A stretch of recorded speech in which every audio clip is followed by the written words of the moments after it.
Welcome to the SI Farmer podcast where we talk farming, business, marketing, tactics. If it's farming or marketing, life in general, we'll probably talk about it here on this podcast, and today's no exception. The other day, I was reminded of an organization that I was part of for years, the church in Atlanta, and it's where my wife and I met. And it was in one respect, it was a very successful organization. And I say this because it defied a major rule or principle that we think about all the time in business, and it gets applied in social organization, it gets applied in computing and video rentals and economics and math and all of this. And it's called the Pareto principle. Let's get into it. I have a love-hate relationship with marketing. Really? I've got to do what? All I want to do is farm. Welcome to the SI Farmer podcast. If you want to market your farm-based business, or craft food business directly to the consumer, this is the place for you. Welcome to the show. So I talked about this organization defying a major, this rule called the Pareto principle. And you've all heard of it, I'm sure, in some aspect. It's called the 80-20. And it's fascinating that it applies to so many widely varying disciplines that you almost think, wow, could it really be something, kind of creepy how many things it applies to. For example, I was telling about this church that I was involved in. In most social organizations, theological, philanthropical, I've been involved in, and it doesn't matter. You look across the board, whether it's governmental, whether it's any, 20% of the people do 80% of the work. I mean, it almost universally. You look across all kinds of different organizations, and you look across different, even in business, you see this, 80% of the work gets done by 20% of the people. And this organization that I was talking about, I was involved in, it was such an oddity. In fact, I know people who were, the kind of the management and the pastor and the people that were involved in this church will tell you that to this day, that was a highlight of their careers. Not, and when I say that, not from nobody, at least nobody that I know, you don't judge church on how much money it makes and how big the building is and all that. You judge it on how many people get involved and actually get something out of it. And when you had such a high percentage of people all pitching in to do the work, that's success. Man, you're getting more people involved. I was involved in a philanthropic organization, and I won't mention them, but showed up to meetings, and you couldn't get involved. It was just almost impossible. You'd ask, what can I do to help? And they go, well, we've got it all taken care of. And you sit there and you go, well, why am I sitting here? And very good people. Don't get me wrong. It's not what I'm saying. But sometimes that 20% of those people are doing that work because they have taken ownership of it and they have it, and it's just easier for them to do it. And the other 80%, I guess we're just taking up space and converting carbon dioxide or oxygen into carbon dioxide or something like that. But, you see it all the time. I mean, heck, I read an article on video rentals back in olden time days when we would actually go to the video rental store and rent a video. 20% of the titles made 80% of the revenue. Read that study just the other day. So, you would have a whole store, if you remember, if you're old enough to remember those days, have a whole store full of videos. 20% of those titles made 80% of the revenue for that store. Look at it in computers. Microsoft had a study that said, if you fixed the top 20% of when people have problems with software, they report them, we call them bugs. You report those bugs, and there becomes a list, and software engineers go through and they fix that list. Well, if you fix the top 20% of the bugs, you solve 80% of the software failures. You see it in occupational health and safety. If you take care of the top 20% of the the safety issues, you reduce your, the studies will tell you that you reduced 80% of injuries. I mean, this rule goes all over the place. This guy Pareto was a French guy who's a professor at the University of Lucerne or something like that. Anyway, you see this all over the place in health. Anytime there's distributed operations, you see, it's just kind of, heck, you see it in income. The top 20% of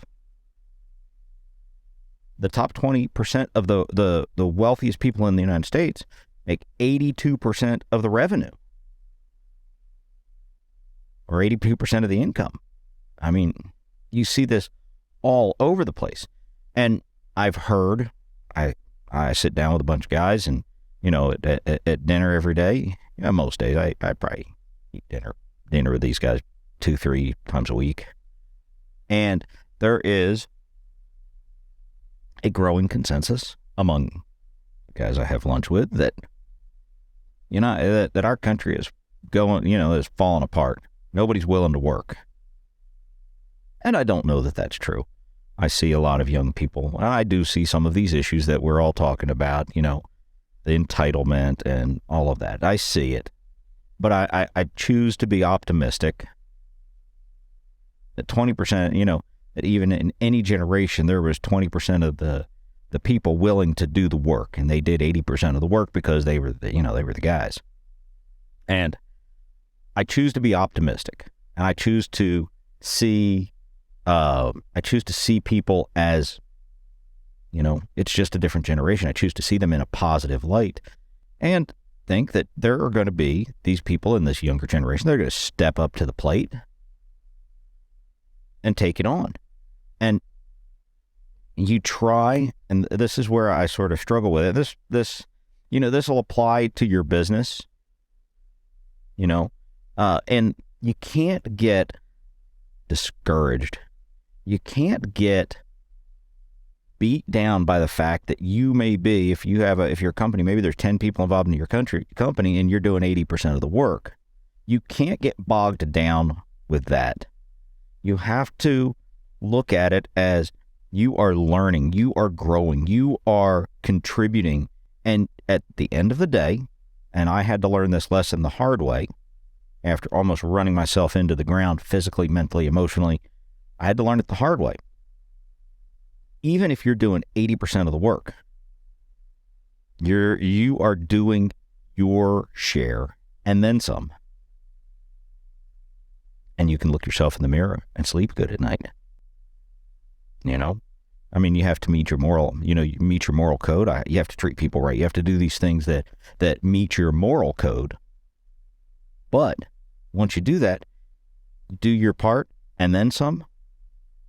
Lay your head down and have a good night's sleep. Get up, smile on your face, do it again. I had to learn this the hard way. I was in a very bad situation for a number of years, in a work situation where I was the 80%. And it beat me down because anything that needed to get done, the executives would call John. He knows how to do it. He can do it. And that's fine. I did. And I learned a lot. Man, I learned a ton. But I was working 12, 14, 16, 18 plus hours every day. In many cases, 6 and 7 days a week. I eventually grew in the company and I became whatever. But at a huge cost to me. There's several years of my life, I don't know, that look at it and I go, man, was I making a mistake? But I tried very hard not to get beat down by that. And once I finally realized this, came to this realization that, I've told before on this podcast, I read a lot of Louis L'Amour, and I always liked the stories when the cowboys are out there on the range and they're in a group they're taking a herd north, and the guys, one of the highest compliments that could ever be paid to somebody was he did his share and then some. Man, That's the highest compliment that could be paid to a cowboy was, man, this guy did his share and then some. And once I realized that I was doing my part and then some, and it wasn't my responsibility, even though it wasn't my responsibility, I was doing it, getting it done, and that kept a lot of people employed, kept a lot of people with paychecks coming in, because if I didn't do it, nobody was going to get it done. And, it's hard not to get beat down in that 80-20, and I see it and hear the guys talking about it. Man, we can't find anybody to work, and that's true. I'm struggling to find people on my farm. Can't find anybody willing to put in a day's work. And I don't know, I'm not sure I understand why that is. I remember being a kid, and man, when somebody was throwing hay, and I thought I was rich when I was making, man, I was killing it when I was making $5 or 5 cents a bale throwing them. Man, that was a day. Now, what do? Well, you don't have employees. You can't find people that are willing to work. So what do? You mechanize. I mean, I've looked for 1.5 years, 2 years to find people. Can't find anybody willing to work. And it's not just me. It's other, I know the seed companies. They're struggling. Everybody's struggling to find people willing to work. And you get in this position where when you don't have enough people, you end up doing more. I know I do. And that part of that's my personality. I know that I jump in and I ask, how can I help? And, I want to be where I feel I'm doing the most good. And you struggle not to get disillusioned. You struggle not to get down. Oh, I'm doing it all. I don't want to do this. And I see it happen a lot. I've got one of my good friends is he runs a business, and he takes on so much work. Your small business, you feel like you can't say no. Most small businesses feel like they just can't say no, and they end up, in a lot of cases I know in his case, he got so piled up with work that he was struggling to get it all done, and he thought, man, I'm working like this, man, I just want to go get a 9-to-5. And then he did. Went and got a 9-to-5 and realized that, there is a lot of things that go on when you run your own business. There's a lot of stress. There's a lot of stress that goes on in running your own business. But if you are one of those 20% that does 80% of the work, there's just as much stress working for a company, because now you're making the same money as the guy standing next to you. You're doing the work. Now it puts that other, I don't want to say bitterness, but you get that feeling of, man, why am I working my butt off like this to make a paycheck when this guy is doing a third of my work, third of the work, and making the same money? And so what did he do? He came back to work for himself. And, you try not to get disillusioned. You try not to get beat down. And you try to live a life that you can, my goal is always to live my life in such a way that when I put my head down at the end of the day, I do it with a clear conscience and a knowledge that I did my best. Sometimes it might not be good enough, and I may have to learn how to do it better, but I did my best. In the period that I was awake, I did my best. Once you do that, man, life gets a little bit easier. Business gets a little bit easier. Family, everything gets a little bit easier, but you can't let that 20%, that 20% of the population, you can't let the 80% beat you down. You got to sit there and say, you know what? I did my part and then some. What greater compliment is there? We talk about that organizations when they're really, really successful have an offset of that rule and that Pareto principle. You have that where 30, 40, 50% get involved and are part of the process. And when that happens, man, I've been involved in it a couple of times in my life in different organizations. And when it happens, magical. Man, it's cool. It's fun. And I struggle to learn, how do you get that to happen? I mean, I struggle in my own companies, struggle with, how do you get that to happen? Is it inspiration? Do you just have the right people clicking together? It's one of those things that 80-20 rule falls across so many disciplines, so many areas it can be applied to. Is it just the way of the world? Has it always been this way? I don't know. I don't struggle with it. But you try to understand with anything. I try to understand. I try to figure out ways to apply this. When you look at people, I know when you look at a company years and years ago, I was asked to, one of the things that I had to do was evaluate a group of employees and make decisions on, we built a hierarchy. This company wanted to build a hierarchy of who stays and who goes in economic downturns. The first thing you're looking at is salaries, of course, cost. And it's not salaries, it's COE, cost of employment. How much does it cost to this company to employ this person? So you look at that and you make rankings that way. But you look at productivity. Which person does the most work for the company in the least time? How productive are they? And those are the people that win. You try not to get beat down at it, but when it comes to, if you're one of those 20%, and you've got a better shot than most in those situations. When it comes to picking the people. Now, here's an interesting thing that I saw. I heard somebody talking about it the other day in this 80-20 rule. Same thing, talking about promotions. And my dad for a while he ran a manufacturing and production company. And anyway, he was saying that, if you wanted to have innovation, you hired the laziest guy you could find to run the research and development, because he was going to find the easiest solution to the problem. But when you look at those relationships, so which people do you hire into management? Sometimes, and this is a bad thing, but sometimes it's not the most productive people.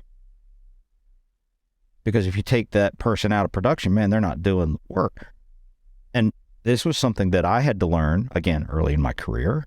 I had a boss who didn't have near the experience I did. Now, he managed my time. He was in charge of what I did during the day, who I worked with, what projects I worked on. And I've told you before in this podcast, I worked in the entertainment industry, and he determined what I worked on. And, well, why are you the boss? You don't have any experience in doing this. You couldn't. And back then I was editing video and mixing audio and large projects. I mean, major television shows, and it was cool. It was a fun time. But when I finally realized that this guy's basically just keeping the calendar, you just don't want to get that and let that, well, my boss doesn't have half the experience I do. Yeah, but he doesn't do the job. He's just the guy in charge of the calendar, and I try to make my team at least understand that, whoever's managing doesn't necessarily mean they're the best. There's a job. We all have a job to do. And if we all do our jobs, it all works out. There's not, you see this now in big companies. I know it doesn't always work that way, especially in older companies. See this management worker bee, and you have, we used to call it too many people at the top of at the top here, not doing enough work. We need to thin out is here in this. We need to thin out that group of people that's not contributing. But I go back to what I was talking about earlier, in that don't get disillusioned if you're in that 20%. And I know in small business, when we market businesses, when we do this, we fall into this. We do a lot. I mean, just the other day, was cleaning toilets. Not because it's what I wanted to do. It needed to be done. So you do it. What does it matter? As long as we're, is that a good use of my time? Well, at that point, I thought it was. It needed to be done. Nobody was there to do it, so I did it. No big deal. I remember, I'll tell you this story real quick. One of the biggest jobs that I ever got to work on, people will say it was because I was talented and I had tons of experience, and they were looking for somebody like me. And I would love to believe that's true. But the reality is, yes, I had experience. Yes, I had, I like to think I'm talented, but I don't know. But I got this job, which was probably one of the most popular, most well-known jobs of anything that I've ever worked on. And I got it because I showed up early and was cleaning the toilets. I wasn't afraid to do the work. And sometimes that work isn't the cool stuff. I mean, in the entertainment industry, at least, when you're sitting in front of this big mixing console and you're that's cool. And when you're in those back in the day, when you're editing, when you're doing these things, this is cool. I mean, this is what what you got into this for. You're working with these cool, these interesting people, and you're working on these interesting projects. But I got the job. I honestly believe I got the job. I wouldn't have had the job if I didn't have the other prerequisites, the other, maybe the experience and a little bit of talent, those kind of things. Got the job because I showed up early and I was cleaning the toilets when the guy walked in and said, "Hey, we've got an emergency here. We need to get this job done." And it's like, well, what is it? And I got to talking about it. I did the job. Don't be afraid. You're putting in all the work. Look yourself in the mirror and say, you know what? I did my job and then some. Highest compliment can be paid a cowboy. And in my opinion, it's a pretty high compliment. With that, I'm going to let you go. You have a blessed week. Good luck and God bless.